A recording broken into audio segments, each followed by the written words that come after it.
This video is going to focus on talking about a certain type of epidemiological model called the SIR model.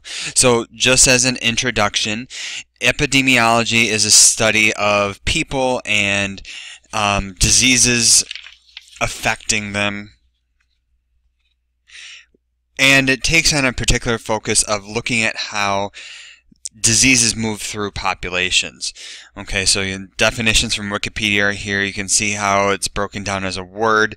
And so what we're going to talk about, like I said, was the SIR model. And this is a certain type of compartmental model in epidemiology. There are many other variants of this, but what this allows us to do is to classify people into one of three categories. So either the susceptible population, infected or recovered populations, and so this is where the SIR comes from.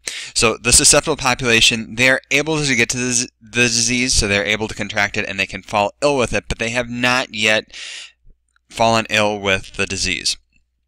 The infected population has a disease and they are also contagious, and then the recovered population, they have the illness and are immune, or they already have immunity granted upon them. Okay, so if you want further information about where this came from, feel free to seek out resources that would help you with that, such as looking on internet search through Google or asking a person who has studied more public health. Okay, some assumptions that are made with this model are that the disease is rather mild, so it's not life-threatening. Everyone eventually recovers from the disease. And when they do recover, they are granted permanent immunity, so lifelong immunity. They cannot get the disease again. And the other thing that we assume is that there's a large total population. It's fixed in size and confined to a certain geographic region. So you'll see in a later video, there's an example about New York City. Okay, so again, a typical person who is able to get the disease would start in the susceptible population, progress to the infected population, and then after some time recover, and then that's where they stay for the rest of their life. Okay, so if we look at the behavior of each compartment over time. So again, I have the horizontal axis is time in all three graphs. The susceptible population, typically it begins rather large. Okay, so it begins rather large and decreases over time. So it looks like this, and then decreases, and then eventually over time, there's going to always be some sort of susceptible population. It probably will never reach zero completely. So people are always able to get infected with the disease, but they may not ever contract the disease and fall ill with it. Okay, so that is kind of what the graph of the susceptible population looks like. And so then the recovered is sort of the opposite story. So recovered, typically a small percentage or a small number of people begin in the recovered population, and then it sort of grows over time, and then there is some sort of ceiling value that it approaches over time. Okay, and then again, it wouldn't necessarily reach the full population value because not everybody is going to contract the disease and eventually recover as a result. Okay, now the infected compartment looks a little different. Okay, so what we're going to see is that there's going to be some number of people that are initially infected, and then it's going to grow over time, and then it's going to fall. So there's going to be a maximum value, and then it's going to fall, and hopefully eventually decrease to very close to zero. Okay, so if we're looking at the change in each compartment, S prime.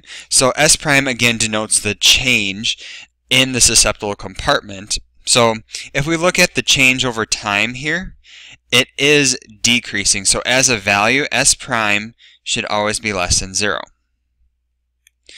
R prime, again, that's the rate of change in the recovered population. So as the recovered population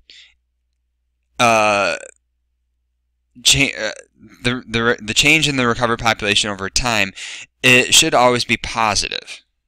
Okay, because it's always growing. Nobody's ever leaving that compartment. Susceptible population, people are leaving that compartment. Okay, and then the idea with the SIR model is, again, that people progress through these different compartments. So infected, you're going to have people entering the compartment. Okay, so entering the compartment, and then as they enter, there's also some people leaving, but then eventually, after some time, the population in this compartment is going to decrease. Okay, so I prime during this stage, I prime is positive, so it's growing. The compartment is growing in population.